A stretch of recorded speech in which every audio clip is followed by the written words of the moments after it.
आता सगळ्यात इम्पॉर्टंट म्हणजे बऱ्याच लोकांना मोबाईल घेऊन जाण्याची सवय असते वॉशरूमला जाताना. तर वॉशरूम मध्ये किती वेळ बसणं योग्य आणि मोबाईल घेऊन जाणं योग्य आहे का चुकीचं आहे? सर्वात महत्वाचं लक्षात ठेवा तुम्ही, ह्युमन नेचरमध्ये जेवढं काही इन्व्हेन्शन किंवा आत्तापर्यंत रिसर्च झालेत गॅस्ट्रोएंटरोलॉजिस्टचे किंवा काय, तर ह्याच्यामध्ये आत्तापर्यंतचा निष्कर्ष काय आहे, तुमचं मोशन जेव्हा पण तुम्ही जाता 3 ते 5 मिनिट हे सफिशियंट टाइम आहे की ज्या पिरियडमध्ये तुम्ही तुमचं मोशन क्लिअर करायला पाहिजे. सेकंड काय आहे की जेव्हा पण तुम्ही मोबाईल वगैरे घेऊन जाता, तर मोबाईलमध्ये आजकाल आपण सोशल मीडिया वगैरे खूप जास्त प्रमाणामध्ये वापरतो. त्यातच जर इंस्टाग्राम, फेसबुक आपण बऱ्याच वेळेला बघायला लागलो, स्क्रोल करायला लागलो, तर याच्यामध्ये आपल्याला टाइम किंवा वेळेचं भान राहत नाही. त्याच्यामध्ये कधी 20 मिनिट होतात, कधी 30 मिनिट होतात.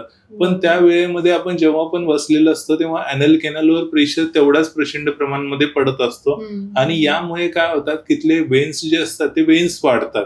वेन्स वाढल्यामुळेच मग त्याचं मग प्रतिगमित मग पाईल्स मध्ये होतं, कधी फिशर मध्ये होतं, कधी ऍप्सेस मध्ये होतं, असं वेगवेगळ्या आजारामध्ये होतं. पण सुरुवात इथूनच होते. मग ही सुरुवात जर तुम्हाला टाळायचं असेल तर सोशल मीडियाला तुम्ही बाथरूम पासून अवॉइडच करा किंवा आउटसाईड ठेवा. तेवढ्या वेळापुरतं तुम्ही ते बघण्याचा मोह तुम्ही तेवढा आवरला तर हे बाकी सगळ्या ज्या पुढे येणारे जे डेंजरस आजार आहेत त्यापासून तुम्ही नक्की वाचू शकता. आणि 3 ते 5 मिनिट माझ्या मते आयडियल टाइम आहे. जास्तीत जास्त 10 मिनिटांमध्ये तुमचा तो कार्यक्रम आठवला तर बाकीचे 20 मिनिट तुम्ही सोशल मीडिया बाहेर येऊन बघू शकता. अगदी बरोबर. तर ऍज अ डॉक्टर म्हणून तुम्ही काय ऍडवाइस कराल की इंडियन टॉयलेट इज बेटर का वेस्टर्न टॉयलेट इज बेटर? हे बघा, आता पारंपरिक ह्याच्यानुसार भारतीय संस्कृतीमधून आपण जर बघितलं, जो आपलं इंडियन टॉयलेट आहे that is the totally ideal. का तर जेव्हा पण आपण बसतो त्याच्यामध्ये 135 डिग्रीचा अँगल बनतो, जो की नॅचरली मोशन क्लिअर करण्यासाठी योग्य आहे. पण वेस्टर्न टॉयलेट हे अगदीच खराब आहे किंवा काय आहे असं अजिबात नाहीये. ज्यांना गुडघ्याचा त्रास आहे किंवा ज्यांना पाठीचा त्रास आहे किंवा ज्यांना बसायला उठायला खूप त्रास आहे त्यांना वेस्टर्न टॉयलेट अगदी खूप चांगलं आहे. पण याच्यामध्ये एक लक्षात घ्या की जेव्हा पण आपण इंडियन टॉयलेटमध्ये बसतो त्यावेळेला मोशन किंवा जो अँगल बनतो त्यामध्ये रेक्टम, अॅनल कॅनल याच्यातून मोशन हे इझिली जायला सोपं पडतं. आणि जेव्हा आपण डायरेक्टली कमोडवर न बसता इंडियन टॉयलेटवर बसतो त्यावेळेला आपण जास्त वेळ बसू शकत नाही. त्यामुळे मोशन इझिली किंवा लवकर होण्याची शक्यता असते. त्यामुळे Indian toilet is always better.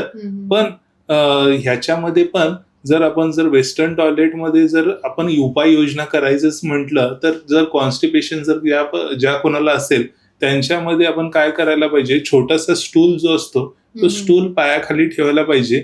त्याच्यामुळे काय होतं, गुडघ्याची उंची वाढते आणि जो अँगल आहे तो अँगल ऑटोमॅटिकली त्यांचा वाढतो. त्यामुळे मोशन क्लिअर व्हायला पण मदत होते आणि हा नॅचरल उपाय आहे जो की कॉन्स्टिपेशन पासून डेफिनेटली प्रिव्हेंट करू शकतो. त्यामुळे ह्या छोट्या छोट्या गोष्टीमध्ये जर बदल केला तर डेफिनेटली जो आपल्याला इंडियन टॉयलेटमध्ये जो फायदा मिळतो तोच आपण वेस्टर्न मध्ये पण आराममध्ये मिळू शकतो. Okay. Coming again on diet and lifestyle, असं काही आहे का की कमी पाणी पिल्यामुळे कॉन्स्टिपेशनचा त्रास होऊ शकतो? हा सगळ्यात महत्वाचा आणि योग्य क्वेश्चन आहे. डाएट आणि वॉटर इनटेक हा सगळ्यात इम्पॉर्टंट पार्ट आहे कॉन्स्टिपेशन मध्ये.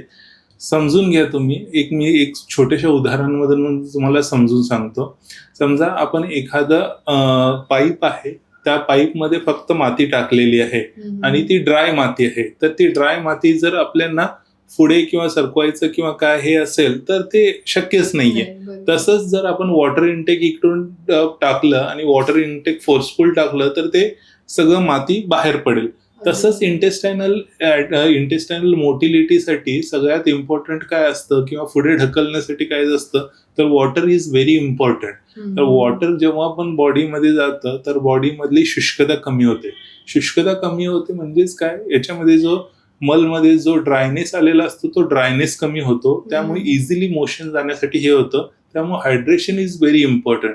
आणि त्याचबरोबर जेव्हा पण आपलं हायड्रेशन तिथं असतं त्यामुळे मग पाईल्समध्ये म्हणा किंवा फिशरमध्ये जे कट्स किंवा बाकीचे जे इजा होण्याची शक्यता असते ती डेफिनेटली आपल्याला वाटते तिथं तर कमी होतेच. प्लस ओव्हरऑल वॉटर इनटेक सगळ्या बॉडीसाठी आवश्यक आहे. त्यामुळे वॉटर इज मस्ट.